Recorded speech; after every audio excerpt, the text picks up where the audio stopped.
और जोहार। साथियों, विश्व आदिवासी अधिकार दिवस के इस मौके पर जब हम लोग यहां पर खड़े हुए हैं तो ये याद रखने की जरूरत है कि शायद ये दिल्ली में आज पहला प्रोग्राम है जो आदिवासियों के अधिकारों को लेकर के हो रहा है। अन्यथा आप देखेंगे कि आदिवासियों के भी कोई अधिकार हैं, इस पर कोई चर्चा ही कभी नहीं करता है। कोई जानता ही नहीं है कि आदिवासियों के भी कोई हक हुकूक है अलग से, जिसको लेकर के इस देश के संविधान में कुछ प्रोविजंस रखे गए हैं और यूनाइटेड नेशंस का डिक्लेरेशन भी कुछ कहता है, उनका चार्टर भी कुछ बात उनको लेकर के अलग से कुछ कहता है। इसको लेकर के कभी कहीं पर कोई चर्चा हमें नहीं दिखाई देती। जब आज 13 सितंबर को हम लोग यहां खड़े हुए हैं, 2007 के भीतर यूनाइटेड नेशंस एक डिक्लेरेशन लेकर के आता है और उसमें कहा गया कि दुनिया भर में तमाम तरीके के कानून बनाए गए, अलग अलग मुल्कों ने संविधान बनाए, उसमें अपने लोगों के लिए अलग अलग तरीके के राइट्स दिए गए, लेकिन उसके बावजूद पूरी दुनिया भर में आदिवासी एक ऐसा तबका रहा कि तमाम तरीके के कानूनी प्रावधानों के बावजूद, संवैधानिक प्रावधानों के बावजूद आदिवासियों के साथ ज्यादती होती रही। उनके हक हुकूक को लगातार छीना जाता रहा और इसीलिए यूनाइटेड नेशंस 1994 से लगा हुआ था कि आदिवासियों के हक और हुकूक दिए जाए। लेकिन आप देखेंगे कि 94 से लेकर के 2007 तक उस पर लेकर के यूनाइटेड नेशंस के भीतर भी कभी कोई चर्चा नहीं होने दी, उस प्रस्ताव को कभी पास नहीं होने दिया। ये देखिए कितनी विडंबना की चीज है। आप देखेंगे जब 2007 में वो डिक्लेरेशन आता है, दो बहुत महत्वपूर्ण बिंदुओं के बारे में बात करना बहुत जरूरी है।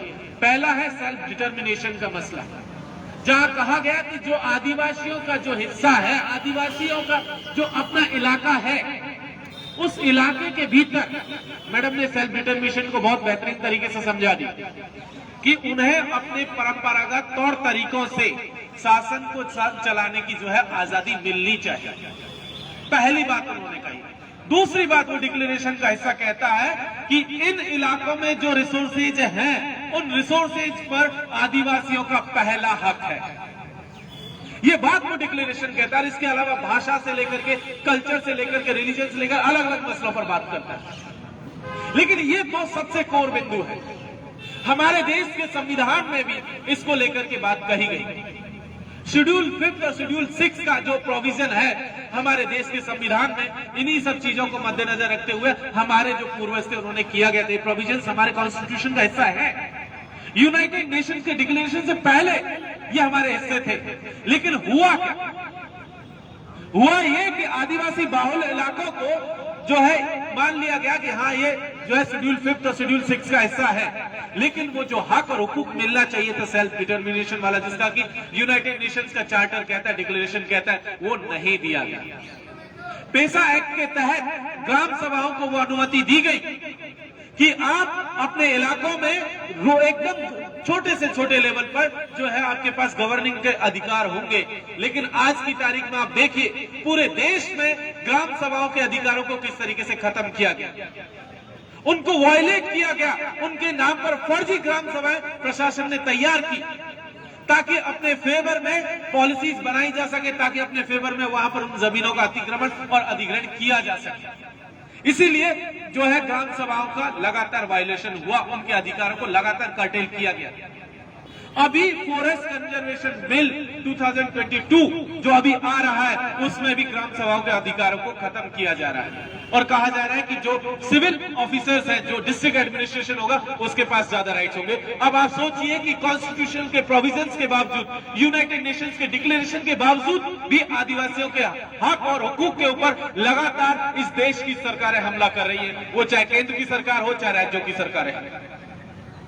दूसरी बात कि ऑनरशिप का जो मसला था कि इन इलाकों के भीतर जितना भी रिसोर्सेज है, चाहे जमीन हो, जंगल हो और उसके साथ साथ उसमें जो होने वाले मिनरल्स हैं, उन तमाम के ऊपर आदिवासियों का पहला हक होगा। लेकिन हम देख रहे हैं कि इन्हीं रिसोर्सेज को लूटने के लिए लगातार पिछले 75 सालों से आदिवासियों को बंदूक की नोक पर मारा जा रहा है, उन्हें जमीनों से बेदखल किया जा रहा है ताकि इन रिसोर्सेज को छीना जा सके, और वो हो रहा है। लगातार हम देख रहे हैं कि इस देश की सरकारों ने आदिवासियों के खिलाफ एक जंग छेड़ी हुई है।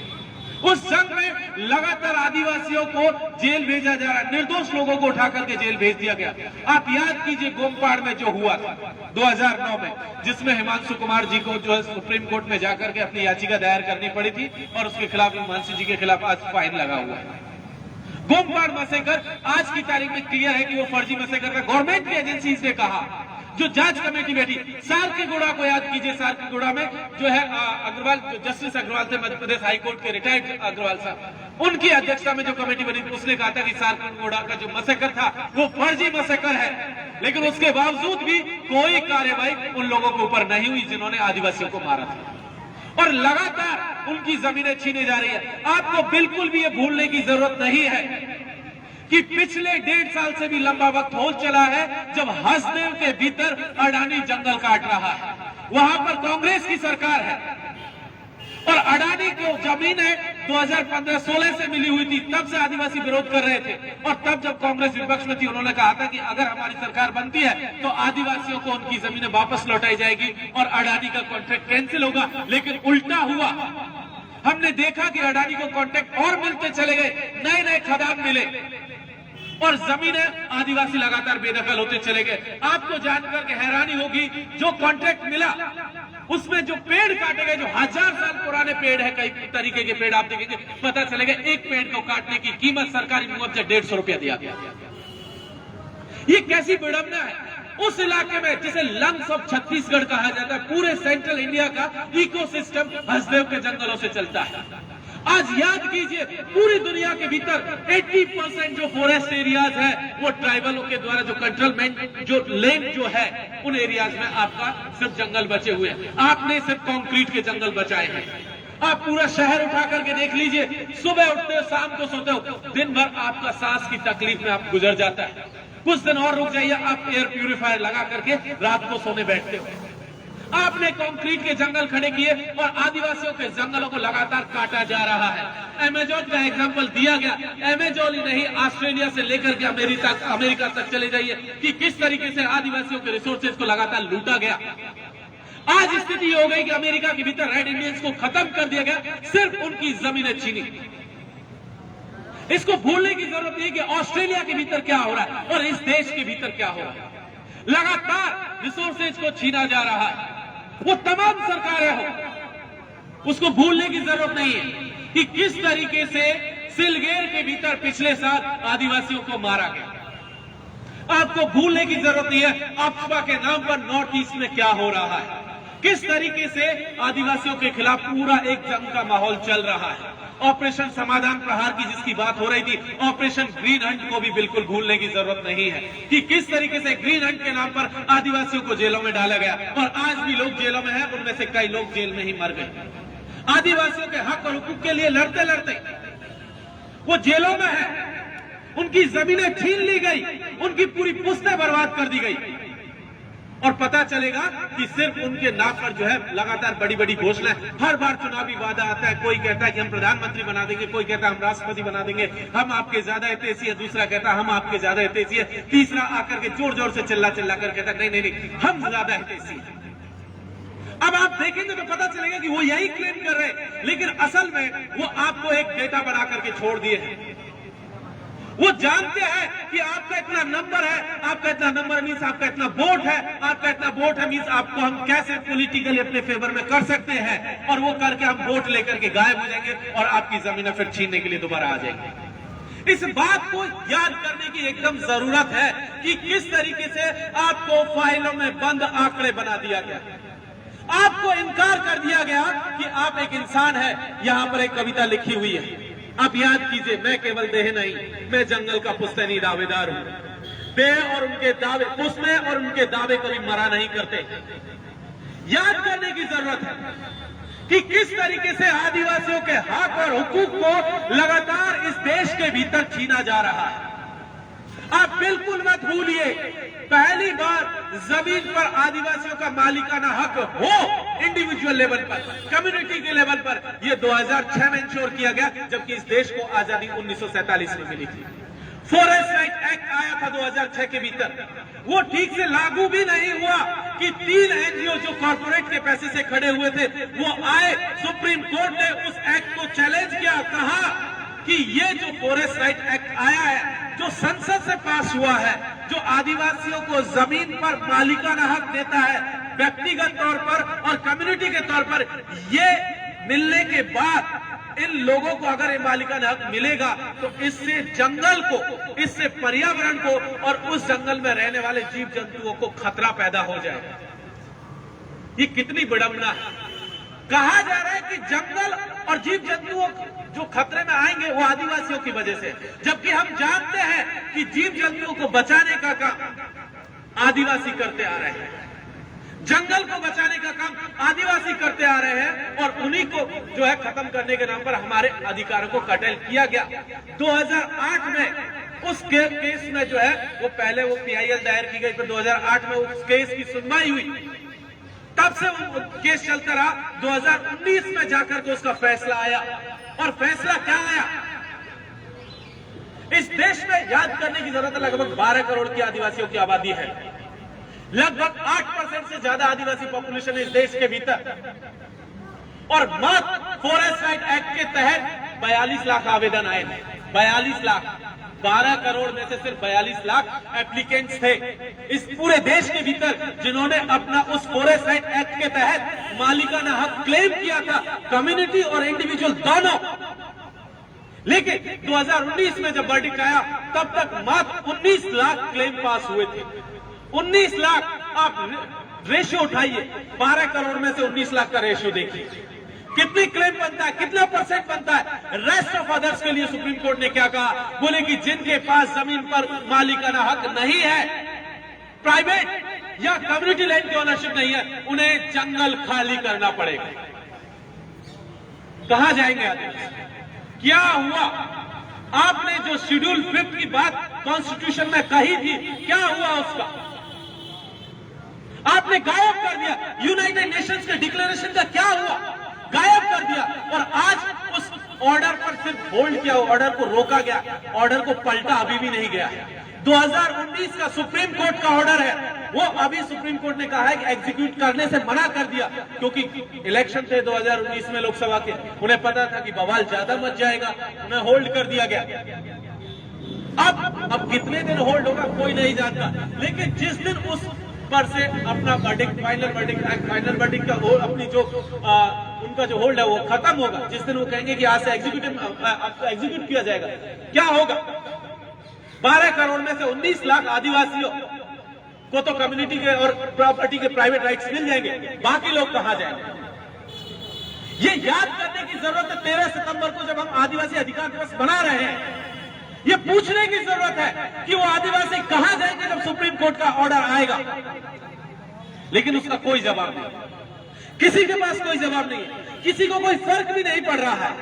आज की तारीख में आप देखेंगे कि लगातार आदिवासियों के ऊपर कल्चरली जमीन और रिसोर्सेज की लड़ाई तो एक जगह चल रही है। जमीन को लगातार उसका अधिग्रहण किया जा रहा है और कल्चर के ऊपर अतिक्रमण किया जा रहा है। किस तरीके से आदिवासी कल्चर को खत्म किया जा रहा है इस देश के भीतर? अगले इस 2050 जब तक आएगा, आदिवासियों की कम से कम 170 भाषाएं खत्म हो चुकी होंगी। 170 भाषाएं ऑफिशियल तौर पर खत्म हो चुकी होंगी, क्योंकि हमारी सरकार का एक प्रोविजन है, 1971 में कहा था कि जिस भाषा को बोलने वाले लोगों की संख्या 10,000 से कम होगी, उसे हम भाषा का दर्जा ही नहीं देंगे। क्या मजाक? हम भाषा का दर्जा ही नहीं देंगे। और उसके चलते जो कम बोली जाने वाली भाषाएं थी, जिनके नंबर्स कम है, क्योंकि सबसे ज्यादा ये भाषा का मसला और डिफरेंट कम्युनिटीज का मसला, ये हमला आदिवासियों के ऊपर है, क्योंकि उन्हीं का नंबर्स, कई कम्युनिटी ऐसी है जिनके नंबर्स कहीं 250 है, कहीं 300, कहीं 400। जारवाज की संख्या, टोटल आदिवासियों की संख्या 400 है। 2011 के आंकड़े 400 कहता है। आप उम्मीद करते हैं वो अगले 10 साल और बचेंगे? क्या होगा उनकी भाषाओं का, जिसका जिक्र अभी अर्जुन ने किया था? अमेज़न के जंगल में रहने वाली उस कम्युनिटी का आखिरी जो सदस्य था वो चल बसा। क्या हुआ था उस कम्युनिटी के साथ में? याद कीजिए, 1990 में जब पॉलिसीज आई थी लिबरलाइजेशन और ग्लोबलाइजेशन की पॉलिसी के नाम पर, ब्राजील में भी उसी पॉलिसी के जरिए प्राइवेट प्लेयर्स को जंगल दिए गए। जो किसानी करने वाले लोग थे बाहर से लाए गए, उन जंगलों में बसाए गए, और वो जो किसानी करने के लिए बाहर से लोग आए थे उन्होंने आदिवासियों को जहर दिया था। ऑफिशियल पॉलिसी है ब्राजील की गवर्नमेंट की। जहर देकर के पूरी कम्युनिटी को मार दिया गया। जो लोग बचे 96 में ब्राजील की सरकार की गोलियों से मारे गए, वो आखिरी सदस्य था जो उस गोली से बचा था। 1996 से लेकर के 2022 तक वो अकेला सदस्य जिंदा रहा किसी तरीके से, जिसे द मैन ऑफ होल के नाम से जाना गया। वो आखिरी सदस्य था, वो इस साल चल बसा। इसी तरीके से इस देश के भीतर भी आदिवासियों की जो कम्युनिटी की लगातार संख्या घट रही है, लेकिन किसी को चिंता नहीं। अगर चिंता है तो सिर्फ उनकी जमीनों की, उनके रिसोर्सेज की, कि किस तरीके से उनको लूटा जा सके, किसी अडानी को, किसी अंबानी को, किसी और को दिया जा सके। सिर्फ इस चीज की चिंता है। आप याद कीजिए, पूरा हिस्ट्री उठाकर देख लीजिए, पूरा एकेडमिक डिस्कोर्स उठा करके देख लीजिए, कहीं आदिवासियों का कोई जिक्र है? नहीं है। और मैं गारंटी के साथ या दावे के साथ कह रहा हूं, जितने हीरोज के पोस्टर लगे हुए हैं, मैं बता सकता हूं आप में से आधे से लोग ऐसे होंगे जो सबको नहीं जानते। इसको लगाने की वजह यही थी कि भाई हम अपना इतिहास को क्लेम करें, हम अपना पास्ट को क्लेम करें कि कौन लोग हैं, क्या किया था। जिस व्यक्ति की तस्वीर है तिलका मांझी, 1770 में अंग्रेजी हुकूमत के खिलाफ बगावत की थी। भागलपुर का पहला कलेक्टर क्लीवलैंड, उसको मार गिराया था तीर से। उसको कोई नहीं जानता। कौन लोग हैं ये सब लोग? जयपाल संविधान सभा मेंबर, अल्लूरी सीताराम राजू, 1920 का पूरा मूवमेंट तेलुगु इलाके में चला रहे हैं। कोमरम भीम की तस्वीर वो लेकर के खड़े हुए हैं। जल जंगल जमीन का नारा पहली बार कोमरम भीम देते हैं, कोई नहीं जानता।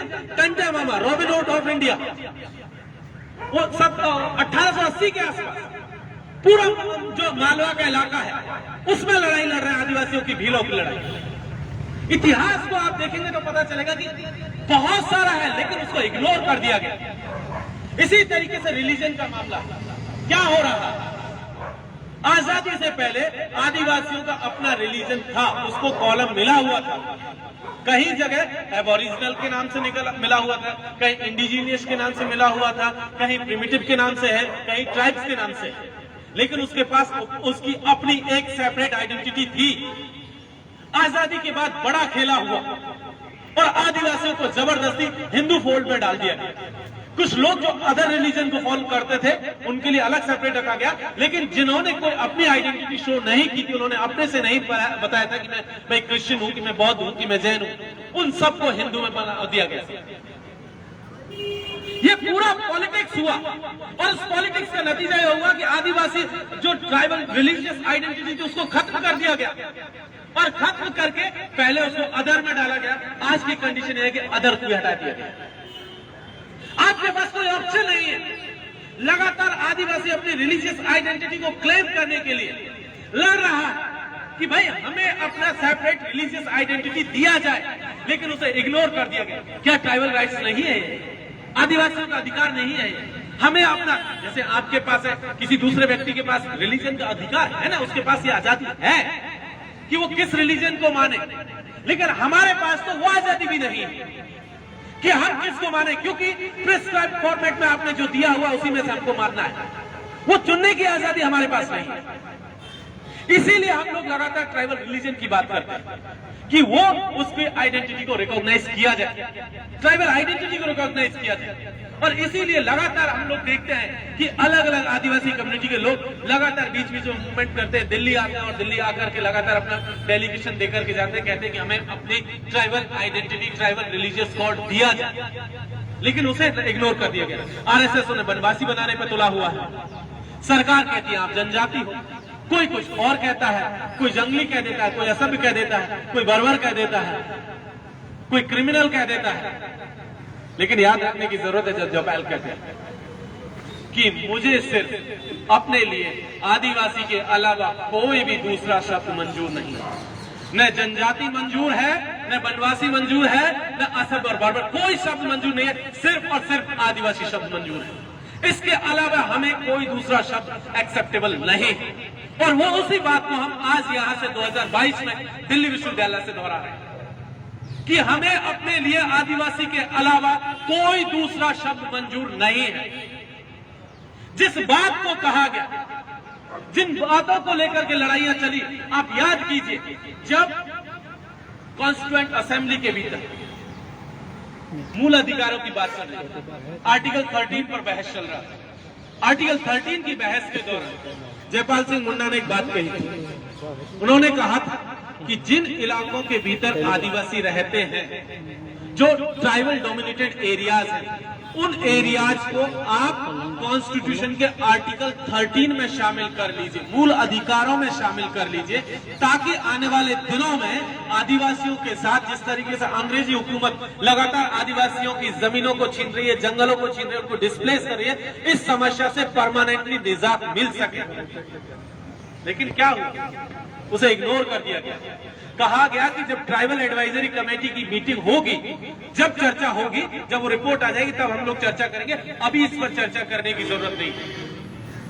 और जब वो रिपोर्ट आई, फाइनल सबमिशन जब हो रहा था, तब तक वो रिपोर्ट आई और तब तक सारे जो अनुच्छेद से लेकर के तमाम आर्टिकल से सब फाइनल हो चुके थे। किसी में कोई स्पेस नहीं रखा गया। किसी तरीके से अनुसूची 5 और 6 का प्रोविजंस लेकर के आए। अनुसूची 6 का प्रोविजंस जे निकोलस रॉय, जो असम से रिप्रेजेंट करते थे वो मणिपुरी, लेकिन असम को रिप्रेजेंट कर रहे थे उस दौर में, उन्होंने अनुसूची 6 को लेकर के वो आए कि ताकि जो नॉर्थ ईस्ट के केस में जो आपका डिस्ट्रिक्ट जो काउंसिल हेल्थ काउंसिल वाला जो कॉन्सेप्ट है, अनुसूची 6 का मामला, वो सब चीजें वो लेकर के आए। अनुसूची 5 का मामला जयपाल लेकर के आए, क्योंकि उन्हें पता था कि जो लोग, जिन लोगों के हाथ में सत्ताएं आएंगी और या जिनके हाथ में सत्ताएं हैं, वो आदिवासियों को कभी अधिकार नहीं देने जा रहे हैं। संकल्प प्रस्ताव पर बहस करते हुए जयपाल सिंह मुंडा ने कहा था कि मैं उम्मीद करता हूं कि इस देश में जिस तरीके से सबके साथ बराबरी का सलूक होता आया है या आगे हो गए संविधान के प्रस्ताव में जैसे बात कही गई है, मैं उम्मीद करता हूं कि आदिवासियों के साथ भी वही सलूक हो। लेकिन आज जब आजादी के 75 वर्ष हो चुके हैं, अमृत महोत्सव मनाया जा रहा है, तब मिस्टेकन आइडेंटिटी कह करके आदिवासियों को गोली मार दी जाती है। कोई नहीं पूछता कि सिलमेर के भीतर जब वो 5 लोग मरे थे, किस बात के लिए मरे थे, क्या मांग रहे थे वो आपसे? यही कह रहे थे ना कि हमारी जमीन है, हम अपनी जमीन आपको नहीं देंगे, इतनी ही बात थी। ये हक तो उनके पास था, ये हक तो इस देश का कॉन्स्टिट्यूशन उन्हें दे रहा था। फिर आखिर आपने किस आधार पर उन्हें गोली मारी? ये सवाल तो यहां से है। सारकेगुड़ा का हो, गोमपाड़ के आदिवासियों को जिन्होंने मारा, उनके ऊपर क्या हुआ? असर कुछ नहीं हुआ। तो इसलिए इन तमाम बातों को याद करने की जरूरत है सर। बिल्कुल भूलने की जरूरत नहीं है कि हमारा इतिहास में कंट्रीब्यूशन क्या है। तिलका मांझी से लेकर के रघुनाथ शाह, शंकर शाह, उधर आप देखेंगे टंटा भीम से लेकर के आपका तमाम लोग हीरोज आपके सामने, तेलंगा खड़िया से लेकर के तमाम लोग आपके सामने, इनके योगदान को याद करने की जरूरत है। अबुआ दिसुम, अबुआ राज का जो नोशन है, उसको याद करने की जरूरत है। वो क्या कहते हैं भाई, हम अपना जो इलाका, हम दुनिया में अतिक्रमण करने नहीं जाते। आप देखेंगे तो पाएंगे आदिवासियों ने कभी भी एम्पायर्स खड़े नहीं किए, उन्होंने कभी भी साम्राज्य अपने नहीं बैठाए। उन्होंने अपनी जो टेरिटरी थी, उसी टेरिटरी के भीतर अपने आप को जिंदा रखा। वो नहीं गए कि वो झारखंड से चल करके भी दिल्ली पे आकर के हमला कर दे, वो कभी नहीं आए। आप दिल्ली से चल करके झारखंड और छत्तीसगढ़ गए, आदिवासी आपके इलाकों में नहीं है। तो फिर आप किस आधार पर क्या करने के लिए आदिवासी इलाकों में गए, ये सवाल यहां से पूछने की जरूरत है। तो साथियों, आदिवासी अधिकार दिवस के मौके पर ये तमाम चीजें हैं जिसको याद करने की हमें बेहद जरूरत है कि आदिवासियों की जो आइडेंटिटी का मसला है, उनका जो जमीन के साथ जो रिश्ता है, जंगल के साथ जो रिश्ता है, उस रिश्ते को दूसरे नजरिए से समझने की जरूरत है। हो सकता है आपके लिए डेवलपमेंट का क्राइटेरिया जो है बड़ी बड़ी इमारतें हो, चौड़ी चौड़ी सड़कें हो, लेकिन आदिवासियों के नजरिए से वो जो है डेवलपमेंट नहीं है। डेवलपमेंट का मतलब आदिवासियों के नजरिए से यह है कि हम बराबरी के साथ में जिंदा रह सके, सह अस्तित्व के साथ में जिंदा रह सके, सामूहिकता के साथ में जिंदा रह सके। हमें किसी भी तरीके की आपकी दौड़ में हिस्सा नहीं लेना। हम नहीं चाहते कि कोई एक आगे निकले और वो सुप्रीम बने। हम जाएंगे तो एक साथ कलेक्टिवली जाएंगे। हम किसी को भी पीछे नहीं छोड़ेंगे। आपने सिस्टम ने एक रेस लगाई हुई है कि अगर आप रेस में नहीं पार्टिसिपेट करोगे तो आप सुप्रीम नहीं होगे। आपकी जो काबिलियत पे क्वेश्चन मार्क लगाया जाएगा, हमें ऐसी काबिलियत से इनकार करना है। इसीलिए जब आदिवासी दिवस के मौके पर हम लोग यहाँ खड़े हुए हैं तो इन तमाम बातों को याद करने की जरूरत है। बहुत बहुत शुक्रिया। इंकलाब जिंदाबाद, उल गुलाम जिंदाबाद। शुक्रिया।